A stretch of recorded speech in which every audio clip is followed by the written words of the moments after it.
Have there been threats? Have there been? Yeah, like, of course there have been threats. Were you kidding? Yeah. Aren't you used to that? Like you're outspoken on a lot of stuff, right? Like for many, many, many years.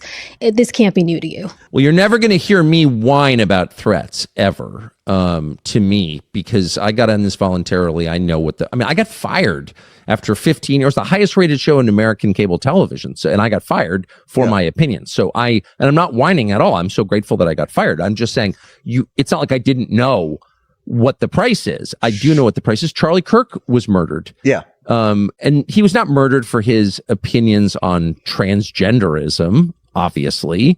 He was, I believe, and most people who knew him well as I did and was friends with him as I was, believe he was most likely murdered for his evolving views on Israel. So I get it. A lot's at stake. The world is at stake. But from my perspective, I have a duty to say what I think is true. I'm often wrong. And I always say that because it's a fact. I have been wrong a lot, and I may be wrong now. But I am sincere. I'm saying what I believe is true, and I'm going to continue doing that no matter what. Does it give you pause ever being so forthright with your opinions when it comes to your family? Yeah, I mean, this is a conversation that, we've been having internal. I have a very large family. Yeah. Internally in my family for, more than a decade. And, obviously we've had, small and in a few cases, very large, problems because of this. But, we've made our peace with it, I think. And I have a very close family. So I'm grateful for that above all things. And, really, really grateful for it. Close to all my children, all my extended family, very close. So yeah, no, I mean, I'm not, I just want to be clear. I'm not complaining, and I'm unlike the people who are calling me an anti-Semite or a racist or whatever. I don't see myself as a victim. I don't think victimhood is inherently virtuous.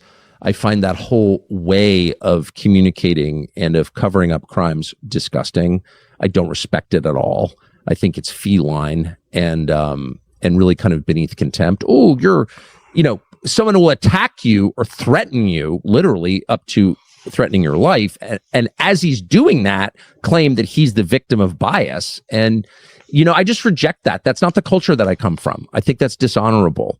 That's not the American way to do things at all. That's not the way I was raised. I will never act like that. And I look down on anyone else who does act like that. In terms of a read from the American people off if they feel the same way as you do, and maybe some of the others that have moved away from the Republican Party and moved away from President Trump because of the war and these issues, do you think that the midterms are going to be like the first chance for us to get a temperature read of how the American people are feeling towards Trump and some of these issues that you're talking about? Well, the poll numbers now are, tell a pretty clear story about it. I would not support the Republican Party. There's no chance I would support the Republican Party. I'm not going to support the Democratic Party. I don't know what I'm going to do.